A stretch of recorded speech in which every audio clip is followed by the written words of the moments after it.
So I realize it has been a while since I've done a video slash story time slash update.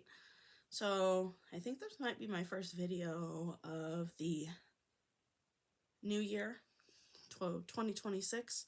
So, but before I launch into my story, I wanted to show you something really fun. This is like my little hobby, if you will, my little collection. So I am a collector of Neatos. And if you don't know what Neatos are, they are like these squishy fidget toys that come in various textures and shapes and colors and sizes. You can get like really big ones that are called like nice cubes that are like these really big,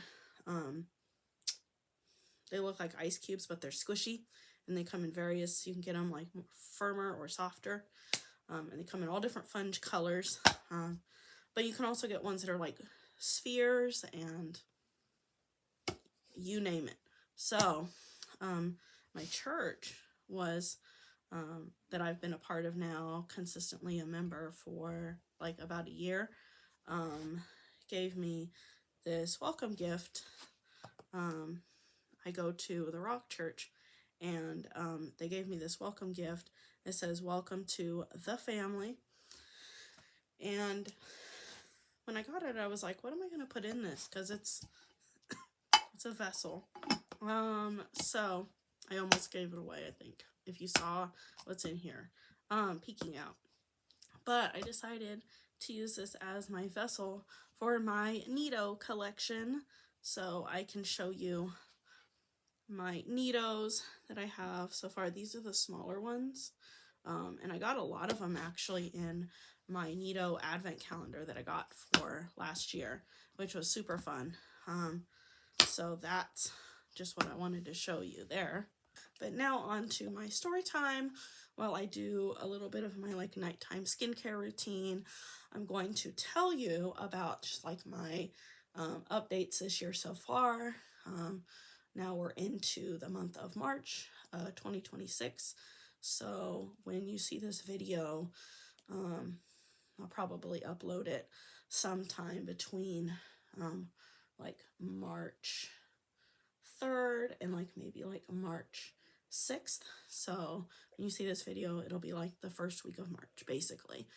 So my story time is basically going to be about kind of like my my 1 year anniversary of my stent surgery, and then also just my first cold slash sinus infection of the year. I know, so exciting. Wow. So basically, February 10th is my 1 year anniversary, or was my 1 year anniversary of my stent surgery.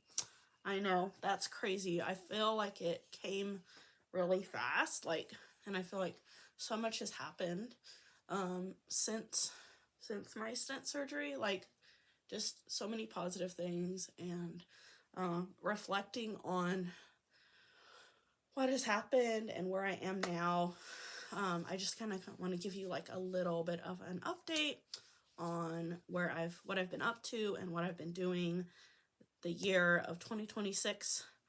So with that, let's begin. So basically, at the start of the first of this year, one of the things that I felt like the Lord was really pressing hard on my heart was to get involved with my church and wanting to serve in ministry, specifically children's ministry. I've always served in the children's ministry, and but I've mainly done like more like preschool, so like 3 and 4 year olds and 5-year-olds a little bit, but mainly like 4-year-olds. So and I was like asking the Lord, like, Lord, do you want me to serve in that age group, or do you want me to serve in like another age group? And so there were a few different kind of things, I was like age groups I was like kind of like tossing around and kind of like just kind of praying over. And then I did feel like the Lord kind of led me to maybe serve in elementary versus like preschool. And so I was like, okay, Lord, so where within the children's ministry specifically are you wanting me to serve? And I felt like the Lord led me to want to serve specifically more with like the upper elementary age kids, so like second grade through fourth grade maybe, or like third grade. So in January, I basically went to the command center, which is what they call kind of the main area, the main hub, where you sign up and register to like volunteer with the children's and or like preschool ministry.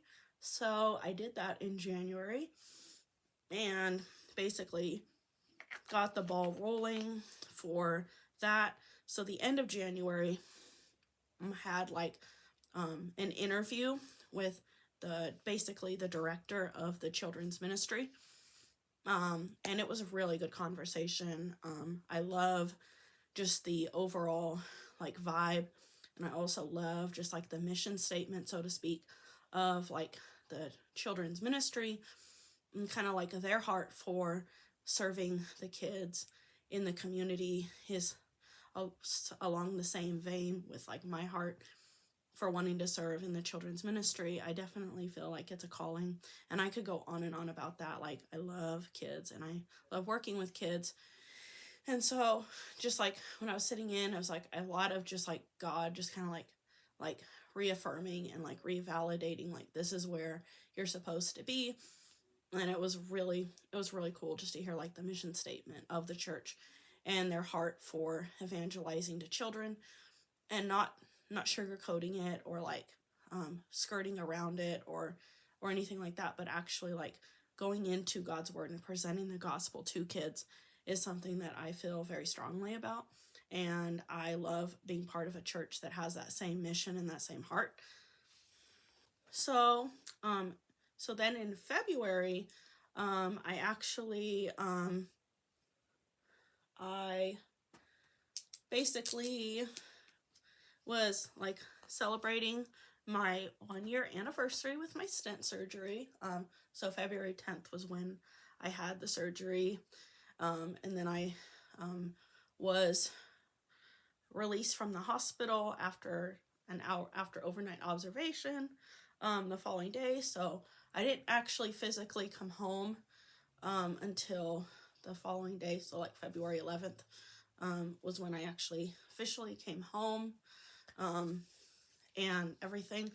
But that was just cool to like reflect on that. And I feel like I said before, I feel like my story and my experience with that has been just like bigger than me, and God's been just revealing that more and more in various ways and like opportunities where I get to share that with people.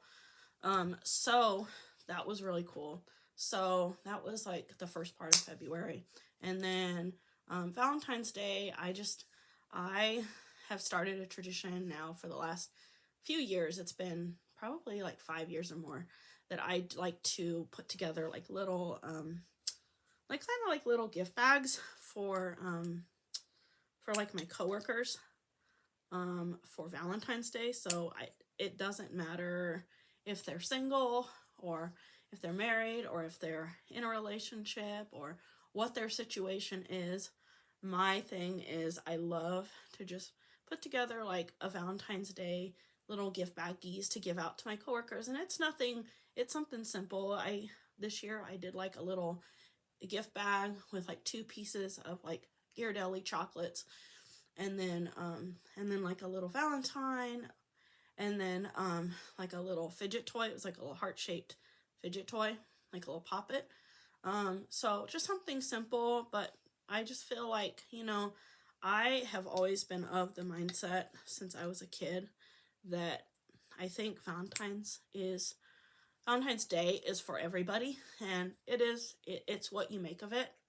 And, I've been single longer than I've been in a relationship in my life.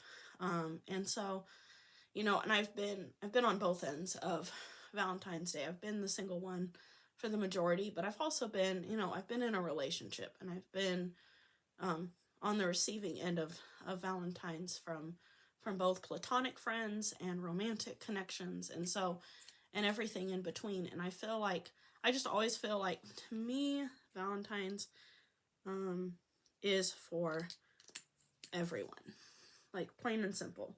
And it is what it is, and it is what you make it. So that's what I did for Valentine's Day. And then so that was the first part of February. And the reason why I'm distinguishing the first part of February is because the second part of February, like only a few days after Valentine's Day, I started feeling off. I was pretty sure I was fighting something, because about the middle of February, or even before that, there had been a lot of kids had been getting sick, and dropping like flies.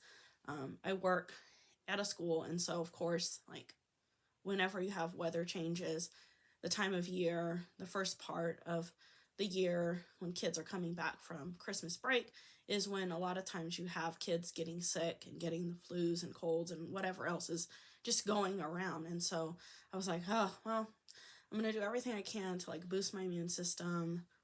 But it's, the inevitable is going to happen. And so basically I just kind of like prepped myself and my immune system for that inevitable like situation. I think this is something that was kind of like my saving grace. I started taking like ginger shots every day. And I think that may have been what kind of, for me, like, even though I still got sick, I think it shortened the duration of the illness, so that even though I got it, it wasn't as severe as it could have been, because like I had coworkers that got sick, and they had like fevers, and they had like body aches, and they had the chills, and I never got that. Like, I got like a much milder version of that overall. Like, I got the respiratory, upper respiratory, symptoms and all that fun stuff. And I did get some lower respiratory congestion too. But overall, like, I feel like I've been very fortunate.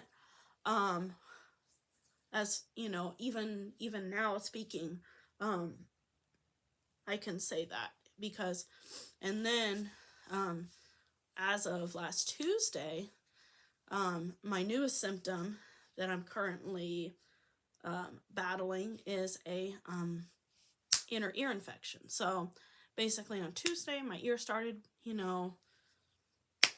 doing what ear infections do.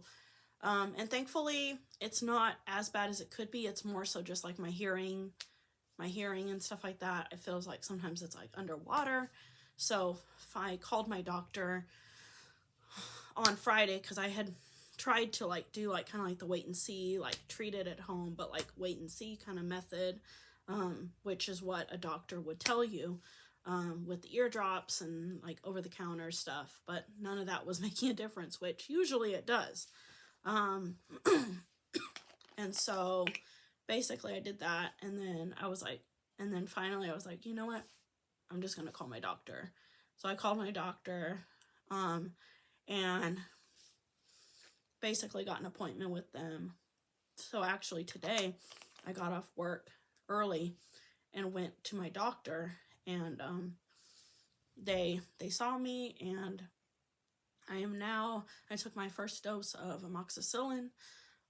So I'll be on that now for the next week, and basically taking it twice a day, once in the morning, once at night. And then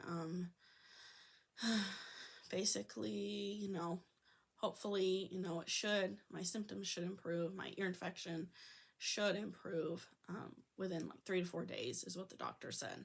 If not, she's like, come in and we'll reevaluate and figure out what we need to do. But I'm hoping for the best now. I'm hoping that I am now on the mend with the ear infection, and that I'll start feeling a lot better within the next 24, 48 hours, is my goal and my plan and my hope. But that's basically my update for this year.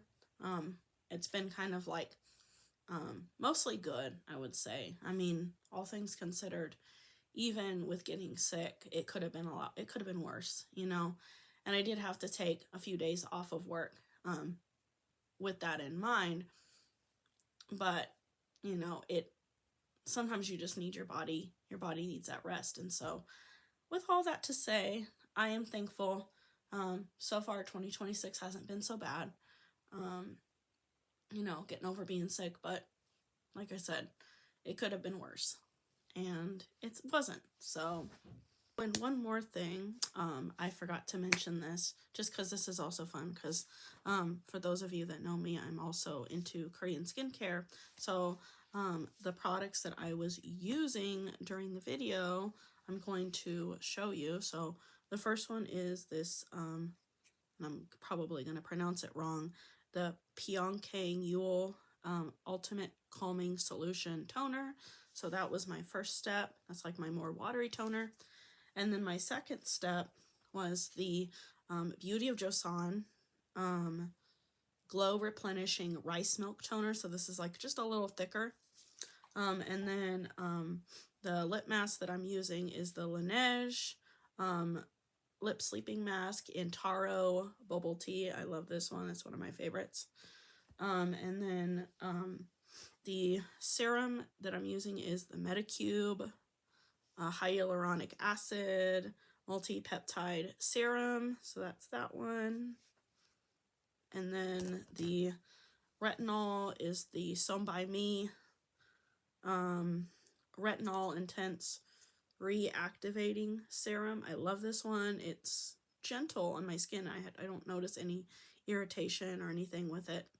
And then the moisturizer that I was using, that I like to use when I use my retinol, is the Dr. Althea 147 Barrier Cream. It's just simple and it's great on the skin and I love it. So that's, anyways, those are the skincare products that I was using in the video, just in case you were curious.